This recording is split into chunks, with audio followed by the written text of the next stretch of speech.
business minds and thought leaders share the secrets to success. Welcome to Call Me Successful.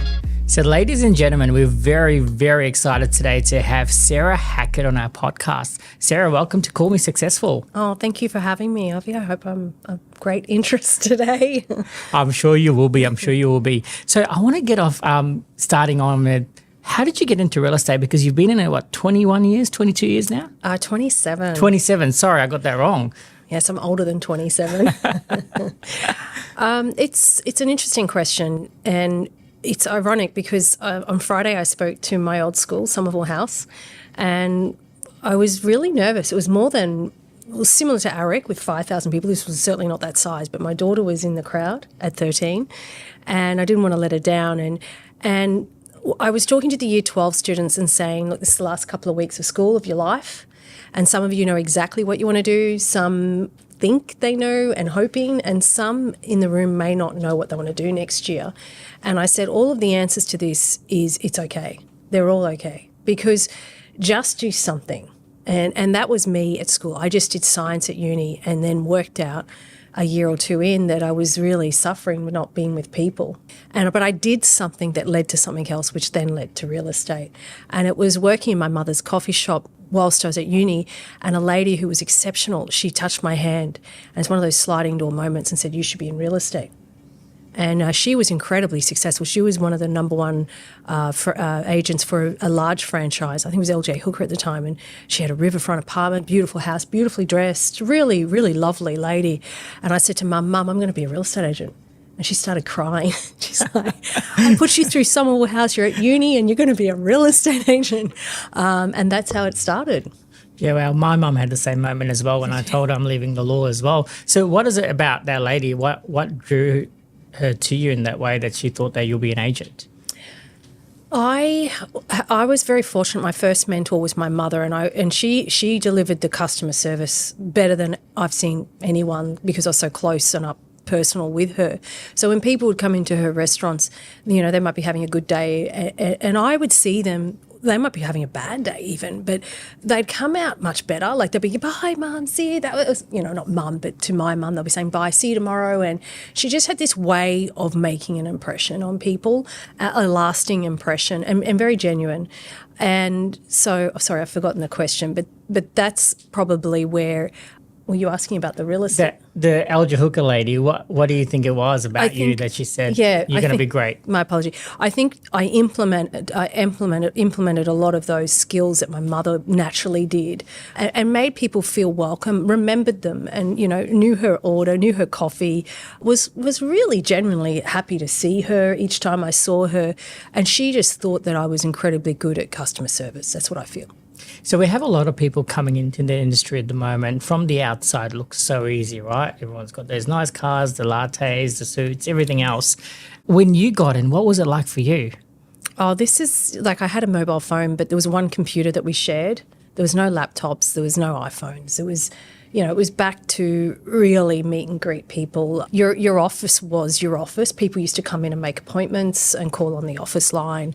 So certainly wasn't a glamorous industry.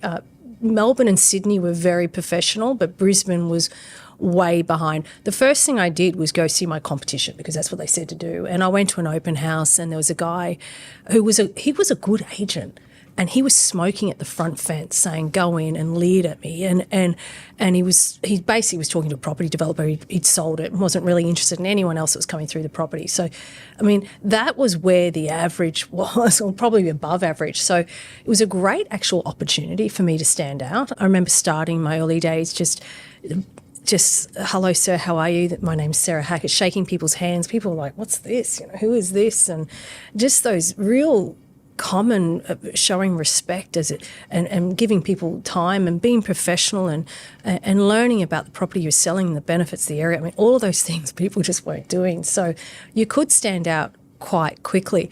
But being young in the industry, both Paul Curtin and I were both, we were both early 20s, just 20.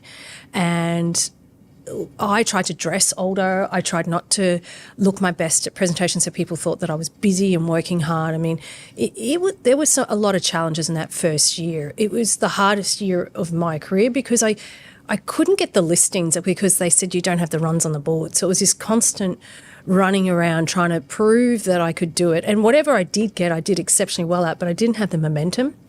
Again, reverting back to Summer House speech to these girls, the only reason I am here today is because I'm so good at resilience and that I could handle being knocked and knocked and knocked and dusting myself off, and just that power of, okay, what can I learn from it? How can I do something different?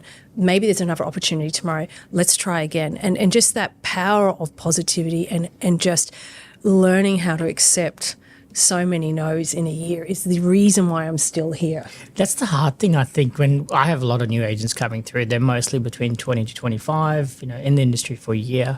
A lot of them get that rejection saying, you're too young, you haven't got the runs on the board. And some of them can't take the no's. It hits them hard. How did you take it? Like, what made you get past it, and how did you develop your skills to combat that? It was just, I was on commission only, so they really didn't have much success in me. They thought this one will let us sink or swim. It was make or break, and I wasn't ready to accept that I wasn't going to do this. And the thing for me was, yes, I was very good at handling that. Doesn't mean that I didn't lay awake at night and stress, but the power of learning. So the fact that I wasn't still at uni, but I did like learning, that overtook. And I would practice my scripts and dialogues in my car and at home. I would be so good at it to try to look so professional. And I'd role play and visualise how this meeting was going to go, this presentation, and how things were going to be different. And it really was some of those first breaks, sliding door moments where I remember a game changer time in my career was I was just up against all odds, and I was just worn out. And I was walking up to this house, which was significant in land size in my area, and the guy that I used to work, I only worked for one person in my life, and it didn't go to plan. He walked out and just literally was surprised and laughed and went, "You're up against me," and I just was like, "Oh, here we go." And I remember sitting at that meeting, and I had come across a trainer who said it should be question-based, this presentation. So I asked questions. I didn't say anything.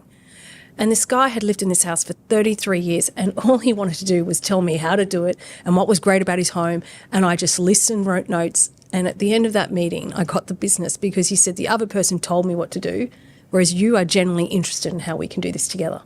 So just the fundamentals that you did better than anyone else. Just 2 ears, one mouth, listen to the person, get to understand what they want. Yeah, I was pretty obsessive. I was listening to any scripts and dialogues I could grab, any material that I could use, anyone that was doing something better. I was implementing presentations, letters, drops. We were very creative. Paul and I loved the creative of the marketing side of the business. We were doing postcards before anyone did them, and you handle the knocks, but you get busy trying to get better, I think. And, I always try to frame up anyone starting the business, it's going to be tough. So don't be surprised, hang in there and learn from the best, get a mentor. I mean, the great thing now for people is they can work in teams, whereas when I started, that just didn't exist. So make or break by yourself. Make or break by yourself, which is a horrible way to do it in life. Like, it's horrible in any industry, but working for a team and having a year or two with a top agent and then coming out of that saying, I've sold over 60 properties ranging from 1.5 to 2 million. Yes, I'm in your area. Yes, I'm successful. It's such a better platform than when I started. The team aspect's certainly massive these days. Yes. And I think, so when agents call us to start, we say the same things to them, that, there's a progression, career progression, 1 year, 2 year, 3 years, and most of them say that's boring. Yeah. Okay. I'm quite speechless to that, because perhaps is it the person that's not dynamic enough that you're working in the team, but doing it on your own. I mean, I always looked at what the customer wanted. And if you look at a homeowner, I mean, the most insecure thing they are about is that you don't have buyers for their property, or no one will like their property. So rejection. And if you can eliminate that and say, well, look, we are working in a team where we've sold 60 properties last year. We met over 2,300 qualified buyers, whatever your numbers are. Being part of that team just accelerates your growth. I mean, yes, you can do it on your own, but why not accelerate it and then fly your wings and have less of the rejection that I went through? I tend to disagree with that. If you're working within a team that is not progressive and energetic, yes, you should definitely move. There's one shot at this. So I think a lot of people can take note of that because everyone's in a hurry to do well. What you're saying to the listeners is you'll accelerate better if you get the fundamentals right, working in a team that's got volume, that's got stock, it's got people to talk to, that's got results. You can carry that forward better. Yeah, and I think you always have to think about what your customer wants. And your customer wants you to have a great portfolio of sales because that's your case studies to get push their price up, a great amount of buyers that you've met. They want you to have experience. So starting from scratch is definitely possible, but it's not exactly what your customer wants. Yeah, no one wants to employ someone who's never sold a house before in a way. No, I mean, this is their biggest asset. They don't want the risk. The risk is could be detrimental to them. So you either fake it till you make it, which is what we had to do, or you learn it until you make it. And I prefer to learn it. Learn it. You've got this famous phrase that comes out of your company a lot that I hear. It's learn it all, not be a know-it-all. Yeah, learn it all culture, not a know-it-all culture. And look, that started early days. I remember the first year, that hardest year, I got out of it I felt like I came out of a war zone. Christmas was like, how do I celebrate? You know, I think I earned $30,000 that year, and I think I did 100-hour weeks. You know, it was like, oh. Anyway, there was the Ultimate Real Estate Coaching Program came out. It was John McGrath was hosting it with Michael Sheargold. And it was so old, it was when John was just getting out of being a real estate agent. And at the time, he just sold the #1 house in Australia. And he was the it guy. And it was 40 places available. And we committed to it, Paul, Damien, and I couldn't afford it. Damien said to Paul, I'll go 50-50 with you as a principal, and the commitment was 4 times a year you flew to Sydney to this boardroom, and then that you'd get material throughout the year. Anyway, I turned up, and we walked into, it's quite a small room, and John was at the front, and I thought, oh, God, I've met him the year before through my sister. I thought, this is going to be interactive. I knew for sure I was the most inexperienced person in the room, and I knew I was earning the least. I knew that. And John got up and went, congratulations, we sold out in one day. You're the selected 40 agents. We're going to get rid of ego. We're going to discuss what's working. Let's get really into what's changing your business. And he said, turn to the left of you and meet your accountability buddy. And I'd noticed this guy, because I sat in the back row. That's how nervous I was. And he was, he looked disheveled. He had rolled up sleeves. He had papers everywhere. And he was talking under his desk even, like he was hiding under the desk on his phone. And I said, hi. He said, hi, I'm James. And I said, hi, I'm Sarah. And he said, you're new. And I went, he can even tell by me just saying my name, And then I said, oh, it's lovely to meet you. And then John got back on stage. And just before we get started, I want to introduce you to the #1 agent in Australia. He is still learning. He doesn't have the time. Welcome, James Tostman. And that was my accountability buddy for 12 months. And quite literally changed my life. And look, the 3 days we were together, I was just like speechless and just soaking it up. But, I rang him as soon as I got home and he didn't get back, and I texted, I was trying to get this guy that was so busy. And one day I just sent him a message, look, I'm not winning a lot of these leads. I need some help if you've got anything you can think of. And that was it.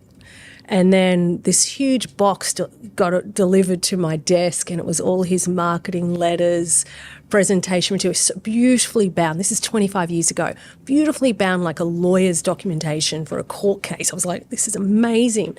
So I just implemented as much as I could afford, dumbed it down a little bit, but used his words. His way he spoke was so profound, and this was all professional copywriters from great advertising teams in Melbourne. And within that 12 months, I trebled my salary. And that is just meeting someone, persisting, just implementing and copying and making it your own. And ironically, I bumped into him 20 years later at Noosa with his wife and Damien, and we'd stayed, along the always kept in contact. Every Eric, I'd go up and see him, and we said, look, let's go for dinner. And he sat down and told Damien that he received a handwritten note from a young 20-year-old saying, "You've changed my life," and he put it on his desk for the next 10 years. Oh, wow. And it was like, wow, he paid it forward. Like Yeah. what he did for me actually made him feel so good as well. And I think that's what this industry is all about. It is a learn-it-all culture. And I think that's the exciting thing. I mean, how else could I do the same thing for 27 years if we're doing the same thing? I mean, every year I'm changing stuff. I mean, my poor team, we're addicted to doing stuff better. I want to implement more ideas. We always have one massive project we're working on, and then we're constantly tweaking. And that's the stuff that gets me excited. So one thing that comes out, and I think you can see it from afar about your company, about your sales, about your team, is that you execute and you implement. Yes. So what is it about you guys that you're not tired from it? Like you do it every year and you're growing every year, you're getting better every year. So what is it, your culture? Is it your belief that you just keep getting better? Because it can get tiring sometimes, right? Yeah. When you're dealing with high stressful vendors, which you do. Oh, yeah. That's a big question. Firstly, when I reverting back to that speech to these girls in year 12, I was like, just do something because that will lead to something else and that will lead to something until you find something that flutters in your heart that you love doing. And I found that in real estate. Who would have thought? I'd never been to an auction. The first auction I went to, I was the agent at the auction. So it wasn't like I loved property. I just found something that I loved doing. I could help people's lives and I was good at it. And then if you create a company, a business around something that you love doing with like-minded people, and be it that in Damien and Paul and then our exec team, it just manifests. And Oprah is one of my favourite role models. Not that I could call her a mentor. I wish I could. I've never met her. And she says, just be excellent, because when you're excellent, you're unforgettable. And I said to these girls on Friday, make excellence your brand. Whatever you do, if you're a doctor, be an excellent doctor. Be amazing to your patients, because that's all you have to do is to be unforgettable, is to be excellent what you love doing. And then that makes you feel good, and that's how that energy keeps you going. I mean, you can be excellent at anything you do. I mean, my child could be excellent as an 11-year-old playing Fortnite, and he probably is, and he really enjoys that, and it keeps him going. So those Fortnite players, they make good money on YouTube these days. Oh, yeah, we're always learning, always learning. I want to go back. You speak about excellence, but earlier on in your career, you guys had this opportunity of doing your own thing. So leaving the brand that you're with and creating the Place brand. Yeah. What led to that moment? We're all young and we're part of PRD, which is now sold. And we love being part of PRD as a franchise. They were great owners and had great ethos and characters that we loved. Paul and I were both getting very aggressively poached by different brands saying, start an office. Don't work for Damien, start your own office. And then particularly a company that you might be working for right now, who were great. Like they were very, not aggressive because that's a negative connotation. They were very forthcoming in saying, we'd want you part of our brand. And then one day Paul came and said, they're doing it. And I said, well, they're doing it to me too. And he said, look, I'll only do it if you do it. And then we both said, we'll only do it if Damien does it. And so we went to Damien and said, look, we want to do our own thing, but we want to do it with you. And he's like, well, I want to do it too. Like it was just a conversation that 1 + 1 + 1 we were all equals, but it made complete sense. And we'd had a 5-year, maybe sort of like relationship where we could get to know each other before we made this huge commitment, which was starting Place. Yeah, wow. And then how long has Place been open now as a brand? Yes, 22 years. 22 years. I was 26, Paul was 25, Damien was early 30s, and we started this business, pretty young, putting it all on. And from the age of 26, which Paul and I wrote our best fees that year, to then go back to a salary and earning not 1/10, maybe not a quarter, less than a quarter of what we were earning the year before, to grow a business and put that business first. And we did that for many, many years. There's plenty of leaders or plenty of aspiring leaders that listen to our podcast. What's your message to them if they are looking to start their own, grow their own, whether in their brand or outside their brand? What do you say to them about where they are in their career and what to look for and what's the pitfalls and what are the things they need to look for before they jump?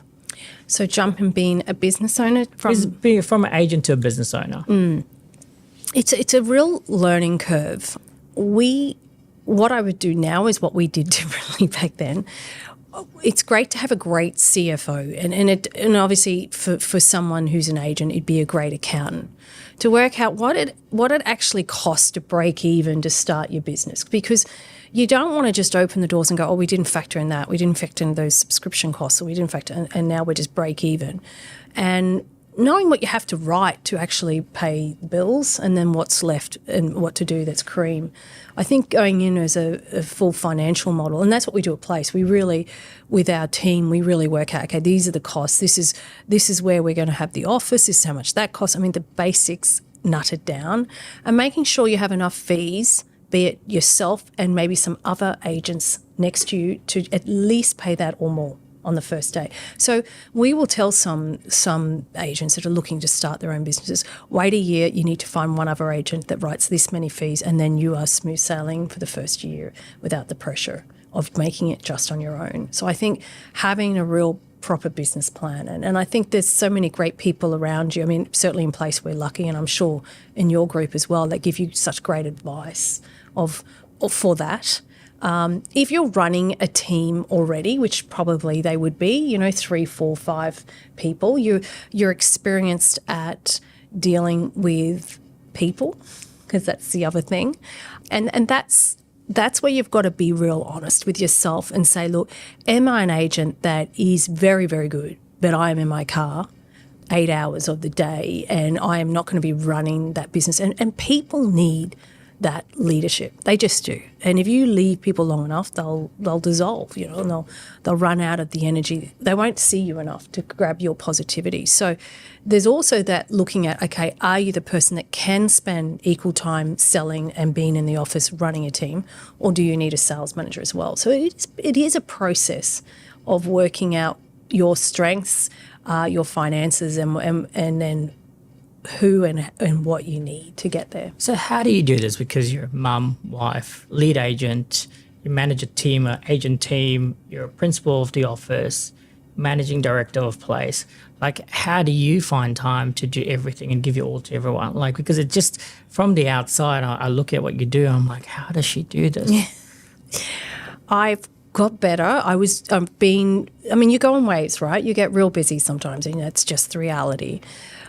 I really firmly believe you need a fantastic PA, EA, if it's you because you just started, or an office manager that's helping you out that runs your diary. It's the only way it's possible. And having some non-negotiables in your life. And for me, Monday, I pick up my children, and it's the only day I do it. And at 2:30, I'm just not available for the rest of the day. I want to be present with them. Every other day I am. But that's not a negotiable. I had personal training, and they used to make appointments straight on top of it. It's like, well, I can't have a shower. That means I have to give up my personal training, which is twice a week, non-negotiable. Friday afternoons, I've been trying to finish at 4 because my Saturdays are like till 5:30, and I go home and see the kids. So it's about making those commitments in your diary, having a wingman that backs you, because I've got 6 in my team, but I have 35 staff in New Farm that I go to presentations with them and help them. And she needs to protect my time and know what my non-negotiables are, but I also need to know them as well. Damien was very good as a partner in my life, personal partner, is booking out your holidays a year in advance. So hard for me to make those commitments, but once it's done, it's done. And it's something to look forward to. And your clients know, and your staff know, and everyone knows that we need to work around those dates. It's not an auction where you're in New York or you're at the beach. You've planned your life.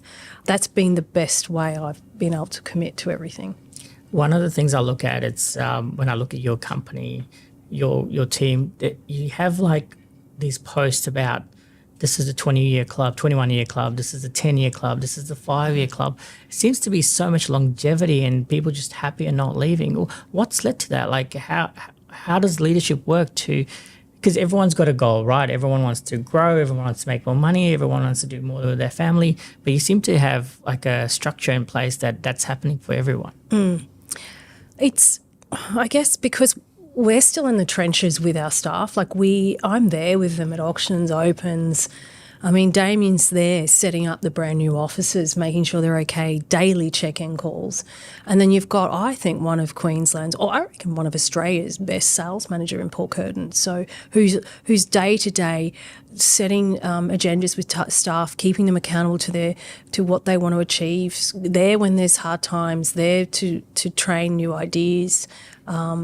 It's hard. I mean, it never stops. And I think the Place team are committed to that longevity. We know how important it is to find good people, and we want them to stay forever. But there's also having pathways for them to grow.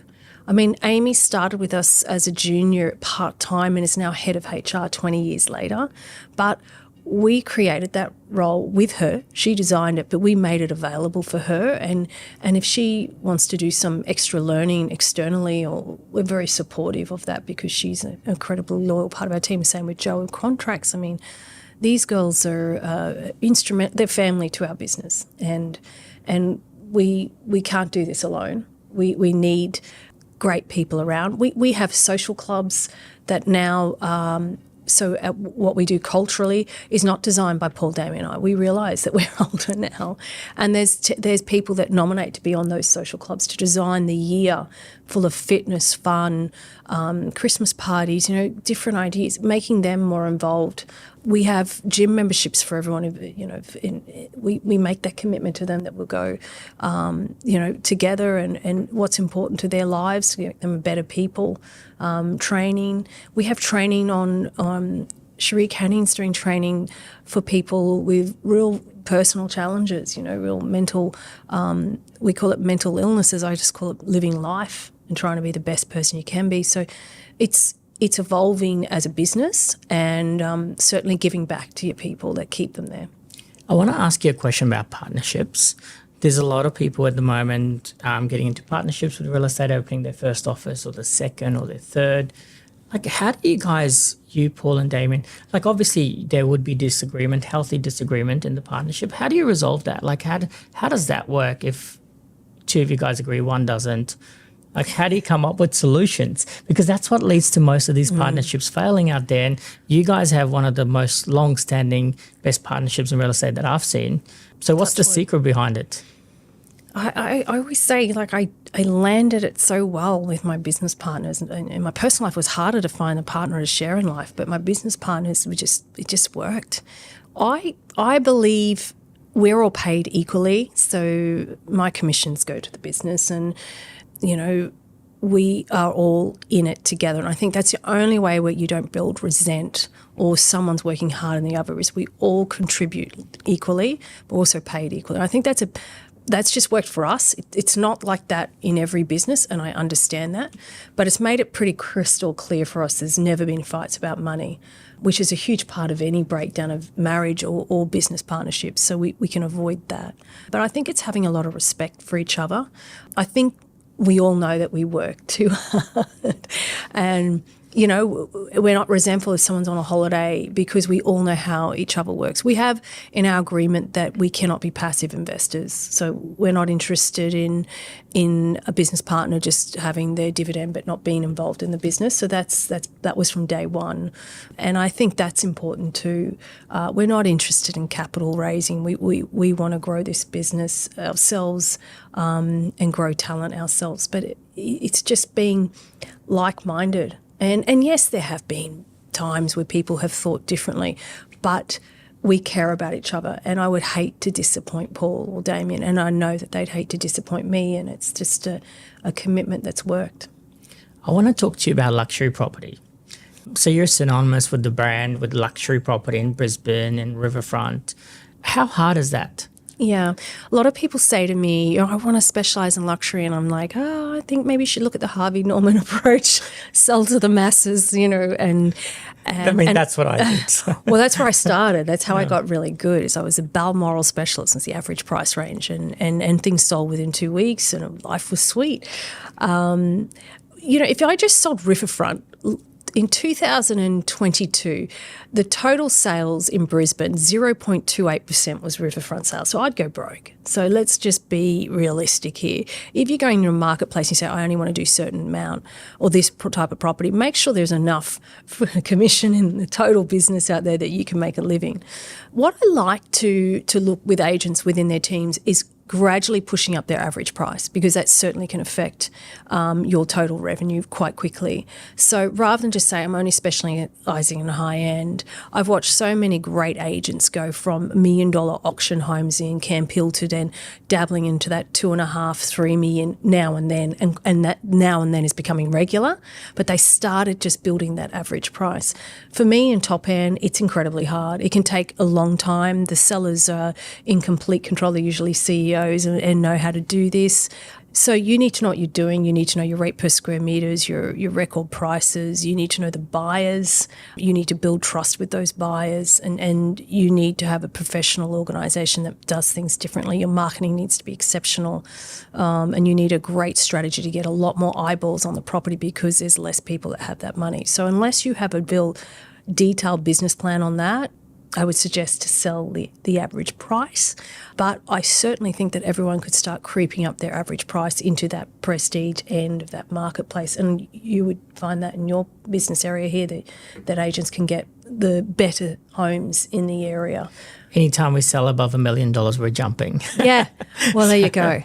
That's our prestige in our marketplace. Yeah, well, there you go. And so that's your way of creeping up to your average commission to get higher. But high end, I don't want to knock it. It is the hard stuff, but it's the stuff I like. You need to know why you at the listing table. And I was talking in ARIC that, are you in your comfort zone? And someone said that I was, and I was absolutely dumbfounded. I couldn't believe they'd say that. And then when I really sat down and looked at it, I've been doing the same thing for about 3, 4, 5, up to 10 years. Hadn't really changed much. And in fact, my competitor and I were sounding exactly the same. And I think, this is what we need to focus on, is why are you the person to sell that house, whatever that house is? And if you can't explain that quickly and passionately, how is the seller going to be able to make that decision? And I find that if you really know that, you can make it a lot easier for your seller to say, hey, you're the one for this, or I'm not sure about this. So for me in the high end, I need to know what I was really good at and why I'd be great for them. And it certainly was my buyer management system. And I learned that from off-the-plan sales from one of the best developers in Queensland, the toughest developer in Queensland, which was Kevin Seymour. So he's 82. And so 6 years ago, I took on a project, 2019, I took on a project which was at the time the highest rate per square metre for Brisbane, and it was in a magnificent development of 30 high-end apartments on the riverfront. And he taught me about buyer management, follow-up, how much information, how you pipeline them, how you tag what they're looking for, accountability on when you're next going to call them, and when you're meeting with him once a week, you better make sure you've called them because he's going to ask. And then we just implemented that in our whole business and our reporting. I mean, we will give you everything when you're selling the house of this couple have been looking for 6 months. This is where they currently live. It would be an upgrade, but he's been doing well in this business, which he owns, and this is the LinkedIn, and this is the profile, and they've got 2 kids at this school. They start really, these sellers getting invested in these buyers, and even if they're not interested, okay, so that guy, the guy with the 2 kids at church, he's not interested. You start going, gosh, they even remember the story that I'm telling them of their life. And so that really is a point of difference for me, and I think it gives a lot of people comfort that we do really qualify our buyers before they come through their really precious space in that high end. And they end up being sellers. They all are sellers, and that's what's so exciting for me. If we do a really good job, 5 years ago through that hot COVID time, a really good job was just returning a call when someone went through an open house because people got so busy. We just amped it. We were like, okay, we're going to call them, we're going to thank them, we're going to have an email saying what's happened for the week in the property game, and we've got excellent videos. We upgraded my pre-listing video explaining what I do differently, and we just take advantage that they have some amazing piece of property as well and they'll be talking to lots of people as well. So when we look at the prestige property market, the high-end market, when we look at business ownership, all dominated by males, you've come through and you blazed the path. Do you think about that, or does that just happen naturally for you, or do you go, because a lot of people admire you for that, and we talk about women in real estate, how we're going to change the landscape, how we're going to make sure more women are successful. What does that mean for you? Look, I grew up with two brothers and a sister, so I really am neutral on this. And my mother started a Westfield shopping centre restaurant where she had to pitch for against 4 other males, and she'd never been in the restaurant business. So I kind of had this person that was a bit of a role model straight up in mum. But over the years, yes, there has been some of that, I wouldn't call it sexist, but sort of the connotation, oh, she wears a short skirt, she'll get the business. I remember that happened a lot in my 20s, and I sort of just laughed it off. But I have felt over the first 10 years of my career, I had to work harder than the males to get noticed. I think it's a massive advantage for me now. I mean, I sell family homes. I understand how a family works because I've had children, and I get what they're looking for because that's what I'm looking for too. So I see it as a huge advantage. I feel like we've done the glass ceiling in real estate that females, I feel like we've had that fight, and it's still there. Like I'm hugely supportive of females, but 62% of my whole staff are females. When we've taken over, the top 10, there was 5 female agents. So I think that ship has happened. I'm happy to be part of it initially. But the things that I love about real estate is it's actually not even, it doesn't even shame age.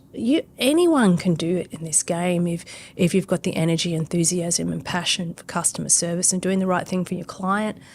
You can be whatever age, you can be whatever nationality, you can be male, female, and it's equal pay. And I think we need to be stand up in this industry that we really have pioneered a lot of stuff that other industries haven't done. We've done it straight away. I mean, if you look at the law firms and I'm sure the medical industry, there's so many interruptions that there's not equal pay. So I feel like we are way in front. I haven't thought of it that way. That's very interesting to see. It's equul pay, isn't it? It's certainly equal pay. I mean, I'm proud of that. I think we can learn something from that, you know. I really do. So what's next for Sarah Hackett? We're in growth mode. Place is at 19 offices, soon to be 20, and we want to be to 35, 38 offices in 8 years' time. So it's going to be a busy time for that. And that's Damien's project, which I'm very excited for him to see that. I have achieved a lot of milestones in the last few years with certain accolades, and I think for me it is about still refining systems and processes so that nothing slips through the cracks. It's very easy for things to come unwound. I love that on Monday my team are doing callbacks, but at the same time there's someone doing the LinkedIn searching, and then someone's adding in all the new email addresses that have met on the 150 people I met on Saturday. And I love that the fact that they're now pipelining future market presence, and everything is done in a system that makes the business resilient, sort of with a massive pipeline of potential clients. And I just want to hone more into that so that we can grow that as the whole business. I really hate one-off reactive style of systems. I love something that's implemented that makes sense, and then all we have to do is keep honing in the quality of it, the wording, how we communicate that message. So that's probably my next big project. We did sell a pipeline, and we've done buyer pipeline systems. So I think there's going to be a few tweaks to my marketing so that I can be a bit different. And I'm just very driven to learn more from who's doing it better. Final question from us. What's your definition of success? I always say, people are like, oh, you're so lucky, you're doing so well. And my definition of success is that you have more free time. I mean, how can you be the best at any industry and have your personal life in a mess? Like, that is not success to me. So again, I guess that's why I'm so passionate about talking about those systems prior, because it does make the business a business and it does give you more free time. I have had more holidays last year than I had in the last 20 years, and I wrote more fees doing it that way. I was more refreshed with my negotiations. I had more energy to give to my clients. When I was on, but when I was away, I was away. And I have this amazing team that I'm building that can do what I can do now. It took 6 years to get some of these girls in a position where they're actually brilliant now. I'm just so lucky. So success to me is being the best at your craft, but having the time to enjoy it. From what you've said today, it sounds like you're just getting started. I've learned a lot in the last 6 years. The best thing I learned through COVID is to accept change and not to be frightened by it. I think I was. I think I was in that, as I said, comfort zone, and I didn't like too much disruption. We've had so much with technology, but when every week I can't predict what's going to happen next week with the market. It's defied all odds. It's been an amazing ride to watch 46% growth in some sectors, unbelievable. And I think for me, just getting started is I'm really acceptance to being prepared for change. And everything's going to be okay. We'll be okay. We'll be okay. Sarah Hackett, thank you so much for your time today. Thank you.